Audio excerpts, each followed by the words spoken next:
আসসালামু আলাইকুম। আপনাদের মাঝে আবারও একটা নতুন ভিডিও নিয়ে আসলাম। আজকে দেখাবো ঝাল ঝাল গরুর মাংস রেসিপি। যা যা লাগবে সবগুলো আমি ধুয়ে নিয়ে আসলাম। এই তো চুলাতে বসাই দিলাম কড়াইটা হালকা গরম হয়ে আসলে দিয়ে দিব সামান্য পরিমাণে তেল। তেলটা গরম হয়ে আসলে দিয়ে দিব কেটে রাখা আলুগুলো দিয়ে তার মাঝে দিয়ে দিব সামান্য পরিমাণে হলুদ গুঁড়ো, দিয়ে দিব লবণ, দিয়ে ভালো করে নেড়ে চেড়ে মিশিয়ে নিব। মিশিয়ে নেওয়া হয়ে গেলে লাল লাল করে ভেজে নিব। লাল লাল করে ভেজে নেওয়া হয়ে গেলে উঠিয়ে সেই তেলে দিয়ে দিব পেঁয়াজ কুচি, গরম মশলা। পেঁয়াজগুলা ভালো করে ভেজে তার মাঝে দিয়ে দিব সামান্য পরিমাণে পানি।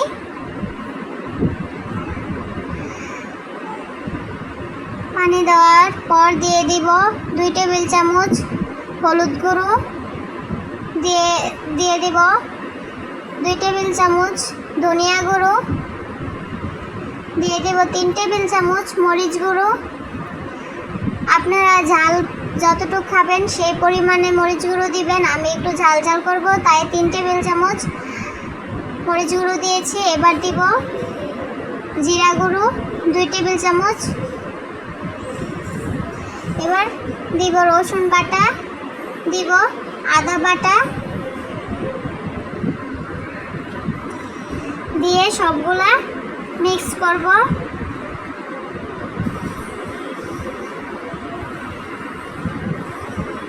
একটু ভালো করে মিশিয়ে দিয়ে দিব সামান্য পরিমাণে লবণ।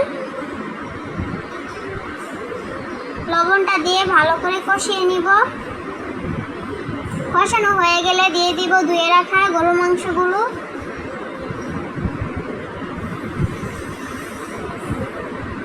গরুর মাংস দিয়ে কষানো মশলার সাথে ভালো করে গরুর মাংসগুলো মিশিয়ে নিব।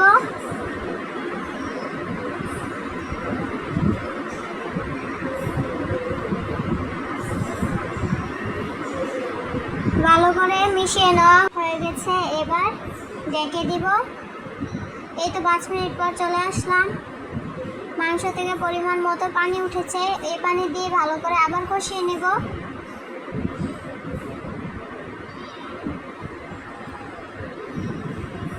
ভালো করে কষিয়ে আবারও ঢেকে দিব 5 মিনিটের জন্য।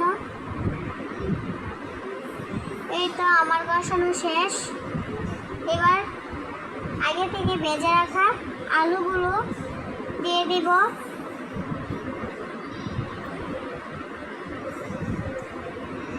আলুগুলো আবারও মাংসের সাথে ভালো করে মিশিয়ে নিব।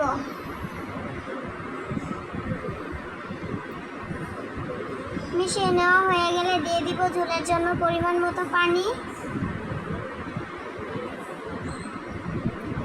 পানি দিয়ে আবারও একটু নেড়েচেড়ে দিব। নেড়েচেড়ে দিয়ে এবার ঢেকে দিব। এই তো ফিরলাম 20 মিনিট পর। এবার দিয়ে দিব সামান্য পরিমাণে গরম মশলা, দিয়ে আবারও ভালো করে মিশিয়ে নিব। এভাবে একবার রান্না করে দেখবেন, খেতে অসাধারণ লাগে। আর কমেন্টে জানিয়ে দেবেন কেমন হয়েছে। 5 মিনিটের জন্য আবারও ঢেকে দেব। এই তো 5 মিনিট পর রান্না কমপ্লিট। আপনাদের কাছে কেমন লেগেছে আমার রান্না জানাবেন। যদি আপনাদের কাছে ভালো লেগে থাকে তাহলে আমার চ্যানেলে সাবস্ক্রাইব করে দিবেন, একটা লাইক দিয়ে দিবেন। ভালো থাকবেন। আল্লাহ হাফেজ।